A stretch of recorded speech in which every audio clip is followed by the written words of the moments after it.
Friend, welcome back to my channel. আশা করি সবাই ভালো আছেন। আমিও ভালো আছি বলতে কি মোটামুটি ভালো, তেমন ভালো না। আর কালকে রাত্রে বাজার করেছিলাম, দেখো গড় পুরো আমার এলোমেলো, কোনো কাজ করিনি। তো আজকে সকালবেলা উঠে কাজে লেগেছি। তো চলো দেখা যাক কাজ কি হয় ঘরের মধ্যে। ঘরে অনেক প্রবলেম, কাজ হচ্ছেই না। ডেলি চলে যাচ্ছি মেডিকেলে। তো তার জন্য ঘরে কোনো কাজ হচ্ছে না, আর আমি ভিডিও দিতে পারছি না আপডেট রেগুলার। তো মেডিকেলে যেতে সময় আমার ছেলেটাও সঙ্গে থাকে, তার জন্য আমি ভিডিও অন করতে পারি না। আর এখন শুধু আজকে এখন 7টা বাজে, সকাল সকাল উঠেছি, তো এখনও চা খাইনি। তো চলো চা খাবো, ঘরের রেগুলার ডেলি যা কাজ আছে ওগুলো করব। তোমরা সঙ্গে থাকো, দেখো আমার ঘরের কতগুলা কাজ পড়ে আছে, আমি করিনি এখন পর্যন্ত। কালকে কোনো কাজই করতে পারিনি, ঘরটো সব কিছু রয়ে গেছিলো, কোনো কিছু করিনি। মেডিকেলে দৌড়তে আর মেডিকেলে কিসের জন্য দৌড়িয়েছি তোমাদেরকে আমি বলবো, ভিডিওতে সঙ্গে থাকো, বুঝতে পারবে। তো দেখো আমি চলে আসলাম চা বানাতে, চা খাবো। আর কালকের ডাল ছিল কড়াইতে, এটা ধোবার জন্য দিয়ে দিলাম, রেখে দিলাম বেসিনে। আর আগে চা বানিয়ে নিই, খাবো। আর আমার যে সাইডে মোবাইলটা রেখেছি ওই সাইডে একটা মাকড় বেশি হেঁটে উঠছিলো, ওইটাকে বারবার দেখছিলাম। তো তো দেখতেই পাচ্ছ চাতে জাল উঠে গেছে। তো আমি দুধ চিনি নিয়ে নেব, আর তার আগে আমি গ্যাসটা পরিষ্কার করে নিলাম। চা বসিয়ে পরিষ্কার করলাম, কারণ আমার কালকে তো কিছু করা হয়নি, গ্যাসটা একদম ভরা ছিল। তো গ্যাসটা মুছে নিলাম আর চাটা বসিয়ে দিলাম। চাটা জাল হয়ে গেছে, এখন চাটা নামিয়ে নেব। আর যে অল্প চা দেখছো, কারণ শুধু আমার জন্য বানাচ্ছি, আমার বর চা খায় না, তাই আমি একা একাই খাই। তার জন্য আমার রেগুলার চা খাওয়া হয় না, আমি রেগুলার খাই না। হঠাৎ পেটে মনে পড়লো তখনই চা খাই, না হলে প্রায় দিন আমার ছুটেই যায় চা খাওয়াটা। আমি চা খাই না, একা একা বানাবো বলে আলসি একটা আছে না, ওইটা লাগে, তো তাই বানাই না। তো চাটা আমার হয়ে গেছে, এখন আগে চাটা বানিয়ে নিয়ে খাবো। আর চা খাবো আজকে বাসি রুটি দিয়ে। কালকের রাত্রে রুটি বানিয়েছিলাম অনেক টায়ার্ড হয়ে এসে, তো ওই রুটি দিয়ে চা খাবো। তো দেখো আমার চা গোটা হয়ে গেছে। তো একটা রুটি রয়ে গেছিলো, ওটা আমি হটকেসে রেখে দিয়েছিলাম। তো বাসি রুটি দিয়ে চা খেতে অনেক ভালো লাগে, তোমরা খেয়ে দেখো। তো ওটা দিয়েই চা খাবো। আগে চাটা বসে বেশ একটু জায়গা বসে চাটা খেয়ে নিই, তারপর বাকি কাজ আমার শুরু হবে, ঘরের রেগুলার কাজ। আর আজকের ভিডিওটা দেখে তো তোমরা বুঝতেই পারছো আমি কিসের জন্য ভিডিওটা অন করেছি আর কি তোমাদের সঙ্গে শেয়ার করব, ওইটাই। তো চলো আগে চাটা খেয়ে নিই, ভিডিওতে সঙ্গে থাকো, তাহলেই বুঝতে পারবে যে আমি কি ভিডিও নিয়ে স্টার্ট করেছি। খুব সুন্দর কালার এসেছে চাটা, দেখো একটা ফুটকা পড়ে আছে চার মধ্যে, এগুলো থাকলে আমার ভালো লাগে না, তো এটা সরিয়ে দেবো। তো চলো আগে বসে যাই বিছানায় গিয়ে, তারপর কথা বলছি। তো দেখো আমি চলে আসলাম বিছানাতে, আর এই যে রুটিটা তোমাদেরকে দেখাচ্ছি। রুটিটা হালকা একটু গরম করে নিয়েছি। তো চা খেয়ে ফেলেছি, চা খাওয়া শেষ, চটপট করে আমি ভিডিওটা কাট করে দিয়েছি। আর শুরু হয়ে গেছে আমার কাজ, সকালবেলার বিছানাগুলো গুছাবো। আর আমার যে একটা প্রবলেম আছে, তোমাদেরকে প্রথমেই বললাম আমার একটা প্রবলেম। কি প্রবলেম? আমার একটাই মোবাইল, আর ওই মোবাইলেতে অনেক সময় ফোন আসতে থাকে, তার জন্য আমি ভিডিওটা পুরোপুরি করতে পারি না। কমপ্লিট করার আগেই ভিডিওটা আমাকে কাট করতে হয়, আর তার জন্যই আমার ভিডিওতে প্রবলেম হয়। তো এক দুবার ফোনও এসে গেছে ভিডিও অন করার থাকা সত্ত্বেও, তো তার জন্য আমার মিডিলে কাট করতে হয়। তো দেখো আমি কাজে লেগে গেলাম, আগে বিছানাগুলো ভালো করে গুছিয়ে নিই, তারপর ঘর দুয়ার ঝাড় দেবো, তারপর ঘর মুছবো, তারপর রান্নাঘরে যাব, রান্না করব। বাসন বেশ কয়েকটা বাসন পড়ে আছে, বেসিনে ফেলে রেখেছি, সবগুলো বাসন ধোবো। তো তোমরা সঙ্গে থাকো আর ভিডিওটা দেখতে থাকো, তাহলেই বুঝতে পারবে আমার কাজ কি রেগুলার। কালকে কোনো কাজ করিনি, ঘরে পুরো কাজ রয়ে গেছে, তো তার জন্য সঙ্গে থাকো। ঝাড় দেওয়া তো আমার শুরুই হয়ে গেছে, বাকিটা তোমাদেরকে যে রুগী নিয়ে বলেছি ওই রুগীর কথাটা পরে বলবো, সঙ্গে থাকো।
কালকে রান্না সবজি দেখো আজকে বের করছি, কালকে বের করার সময় পাইনি, কালকে অনেক টায়ার্ড হয়ে গেছিলাম মেডিকেলে দৌড়ে দৌড়ে। তো এখন বের করছি, সবজি যেভাবে ছিল ওইভাবেই ছিল।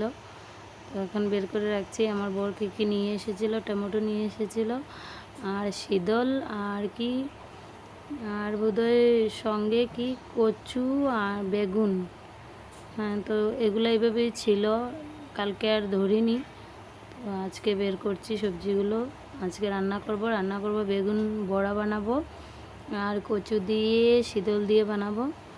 তো হালকা জানি না কইটুক দেখাতে পারবো, তো দেখাবো। রান্না হয়তো পুরোটা দেখানো যাবে না। তো আগে ঘরটা মুছে নিই তারপর।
তো মোটামুটি আমার ঘর মোছা শেষই হয়ে গেছে, ওই ঘরটা মুছে চলে এসেছি আর এটা মুছছি।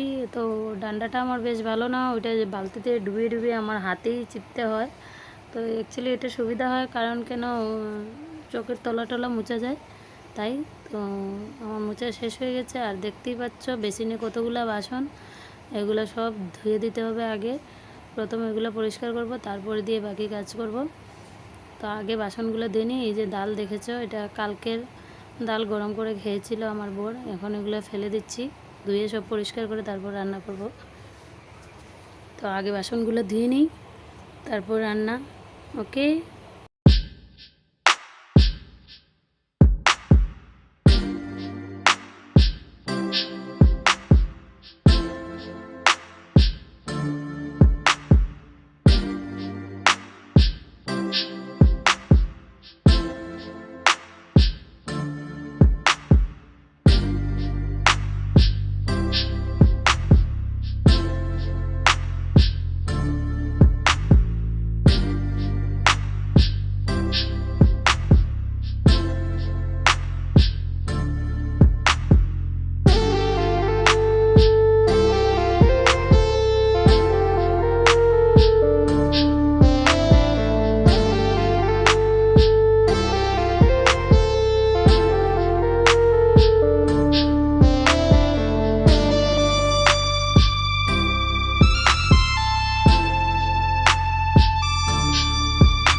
তো দেখতেই পাচ্ছ আমি রান্না চাপিয়ে দিচ্ছি, কচু দিয়ে শীতল আর বেগুন বড়ার ভাত হয়েই গেছে। চলে আসলাম বন্ধুরা, ঘরে রান্না বান্না শেষ করে এখন কাপড় ধুয়ে দিব, তারপর স্নান করব, তারপর গিয়ে তোমাদের সঙ্গে কথা বলবো। আমার কাজ করতে করতে অনেকটা সময় কেটে যায়, কারণ সময় লাগে আমার, মাঝে মধ্যে আমার ছেলে একটু প্রবলেম করে দেয়। তো কাপড়গুলো আগে ধুয়ে নিই, তারপর পরে তোমাদের সঙ্গে কথা বলছি। আর হ্যাঁ, যেই কথাটা তোমাদেরকে বলবো, প্লাস ওই কথাটা এতটুকু সময় বলিনি, আমার ভিডিওটা তোমরা পুরো দেখলে ভালো লাগলে লাইক কমেন্ট সাবস্ক্রাইব করে দিও। আর কথাটা হয়েছে, এতদিন ধরে আমি কোনো ঘরে কাজ করতে পারছি না, কারণ হয়েছে আমার ভাসুরের অনেক সিরিয়াস কন্ডিশন বলতে এগুলা ভগবানের কাছে প্রার্থনা করি যাতে কারোর না হয়। আমার ভাসুরের হয়েছে, আমার অনেক তার জন্য মন খারাপ। আর ভেবে কিছু লাভ নেই, কারণ উনি এখন যতদিন বাঁচছে ওই কষ্ট করেই বাঁচতে হবে, তাই ভগবানের কাছে প্রার্থনা করি যাতে ওনাকে কষ্ট না দেয়। আর সবচেয়ে ইম্পর্টেন্ট কথা হয়েছে, আগে মেডিকেলে ভর্তি করেছিলাম, তখন বলেছিল যে ওরা আইডিয়ার উপরে বলেছিল যে ওনার ক্যান্সার হতে পারে, মানে হতে পারে বলেছে, কিন্তু ওরা কনফার্ম ছিল না যে ক্যান্সার হয়েছে বলে। তো আমরাও ভেবেছি যে ক্যান্সার হয়নি বোধহয়। তো ঘরে এনে নিয়েছিলাম পুজোর একদিন আগে। তো এতদিন তো ঘরে ওষুধ দিয়েছিল, তো ওষুধেই চলছিল, কিন্তু এখন কয়েকদিন পর যখন ওরা বলেছিল যে ওরা অপারেশন করবে, তো আমরা ভেবেছি ওরা যদি অপারেশন করে তাহলে বোধহয় ক্যান্সার নয়। তো তার জন্য আমরা আবার নিয়ে ভর্তি করেছি। এখন ভর্তি করলেও এখন মেডিকেলে জিম্মা নিচ্ছে না, কারণ ওরা বলছে যে এটা অপারেশনের না, ওরা মাংস নিয়ে টেস্ট করেছে, তো বলেছে যে ওটা কনফার্ম ক্যান্সার, আর ক্যান্সারটা তলপেট থেকে পুরো উপর পেট অবধি হয়ে গেছে, এটার কোনো ট্রিটমেন্ট আর হবে না। যা হলেও মানে অনেক পয়সার দরকার, তো আমাদের কাছে তো এরকম পয়সা নেই। এখন ডাক্তার বলেছে যা তোমাদের ইচ্ছে তা এগুলো খাওয়াও, ভালো হলে তো হলো।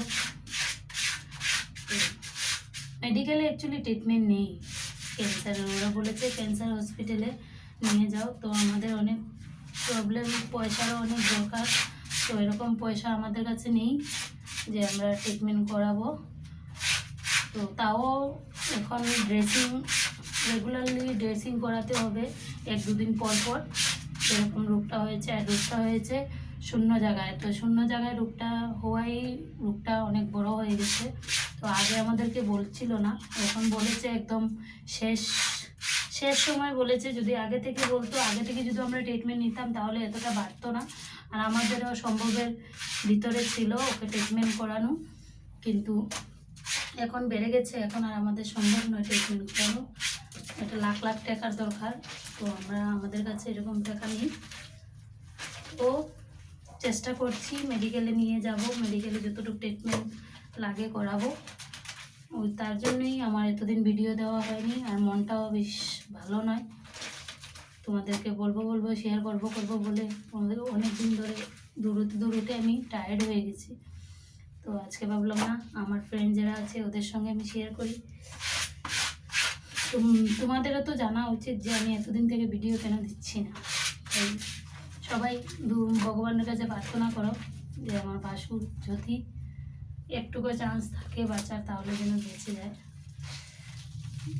দুনিয়াতে সবাই আসে বাঁচার জন্য, ভগবানের যা ইচ্ছা তা হবে, আগে আর কিছু বলি না। তো ওটাই আমার ছিল ইম্পর্টেন্ট কথা। আর আমার বরের তো মন খুবই খারাপ, তাই উনি কারোর সঙ্গে কথা বলে না, আমার সঙ্গেও ভালো করে কথা বলে না। তো আমি মাঝে মধ্যে জোরজার করে ওনাকে হাসানোর চেষ্টা করি। ওনার মন খারাপ কিসের জন্য জানো? ওনার মন খারাপ যে যাই হোক একজন বড় ভাই তো ছিল, ওইটাই ওনার মনের কন্ডিশন, যে যদি ভালো হয়ে যেত তাহলে তো থাকতো ওইটাই। যাই হোক, ভগবানের ইচ্ছা, কিছু করা যাবে না। ভগবান দিয়েছে, আমাদের কিছু করার নেই। ভগবান যতদিন রাখবার ততদিন রাখবে, যতদিন যখন নিয়ে যাওয়ার নিয়েই যাবে। তো চলো, এইটুকুই তোমাদের সঙ্গে শেয়ার করার ছিল, শেয়ার করে নিলাম। আর এখন আমার কাপড় ধোয়া হচ্ছে, স্নান টান করে পরে তোমাদের সঙ্গে কথা বলছি। ওকে, তো এখন শুয়ে টুয়ে খাওয়া দাওয়া করে শুয়ে পড়েছিলাম, শুয়ে টুয়ে উঠেছি। আর দেখতেই পাচ্ছ অনেকটা কাপড় দিয়ে দিয়েছিলাম, তো কাপড়গুলো উঠে নিই।